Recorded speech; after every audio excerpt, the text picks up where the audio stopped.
Bonjour, je m'appelle Brigitte Forêt, je suis infirmière et formatrice pour l'Institut de formation en santé et services sociaux. Je suis aussi instructeur RCR depuis plusieurs années pour Cœur et AVC et aussi pour Ambulance Saint-Jean. Il me fait plaisir aujourd'hui de vous parler de l'étouffement chez le nourrisson, donc chez les 1 an et moins.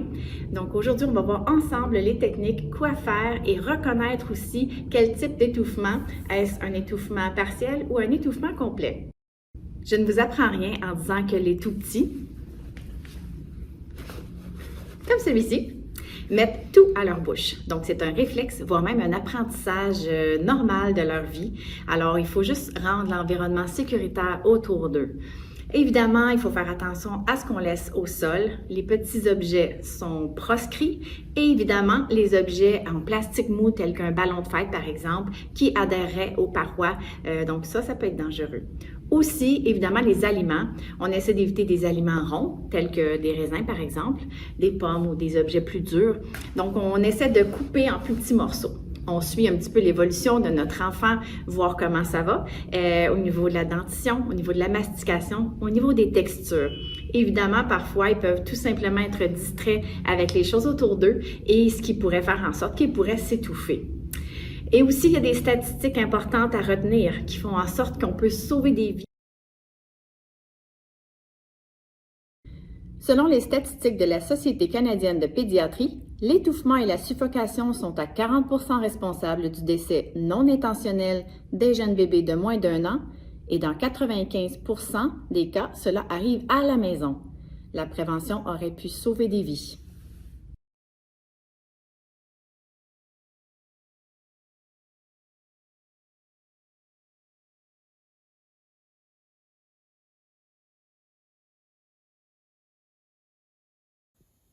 Il faut se rappeler que si les voies respiratoires sont complètement obstruées, cela devient une urgence grave, qui peut conduire à la perte de conscience en quelques secondes seulement, les poumons étant ainsi privés d'oxygène, ce qui peut causer des dommages au cerveau et même la mort. Donc laissez-moi vous guider vers les actions à poser si un incident se produisait sous vos yeux. Tout d'abord, vous devez déterminer si vous avez besoin d'aide, selon s'il s'agit d'une obstruction partielle ou complète. Un nourrisson souffrant d'une légère obstruction des voies respiratoires sera capable de pleurer, tousser vigoureusement et de respirer. Dans ce cas, tenez-vous près de l'enfant et laissez-le dégager lui-même ses voies respiratoires. Par contre, si le visage du nourrisson prend une teinte bleutée, que sa toux devient faible, que sa respiration est sifflante ou peu présente, qu'il est incapable de pleurer, de tousser ou de respirer, il faut absolument passer à l'action. Étape numéro 1. Criez à l'aide ou faites le 911 avec votre cellulaire sur le mode haut-parleur. Étape numéro 2. Prenez le nourrisson tout en soutenant sa tête. Tenez-le entre vos mains et votre avant-bras.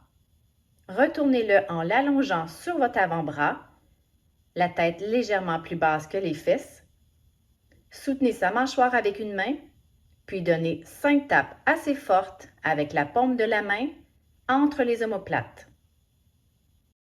Si le bébé ne pleure toujours pas ou ne respire pas de façon évidente, passez à l'étape 3, qui est de retourner le bébé dans l'autre sens en le maintenant bien avec vos avant-bras et vos bras. Soutenez la tête, le cou, la mâchoire. Placez 2 doigts juste sous la ligne des mamelons. Donnez 5 poussées. Compressez le thorax d'au moins le tiers de la profondeur, soit environ 4 cm. Répétez les cycles de tape dans le dos et de poussée thoracique jusqu'à ce que les voies respiratoires soient dégagées ou que le nourrisson perde conscience qui vous mènerait vers l'étape de la RCR. Alors, c'était la technique de l'étouffement chez le nourrisson. Assurez-vous de toujours avoir vos formations RCR à jour afin de mieux reconnaître les symptômes et de pouvoir agir plus efficacement. Au plaisir de vous revoir.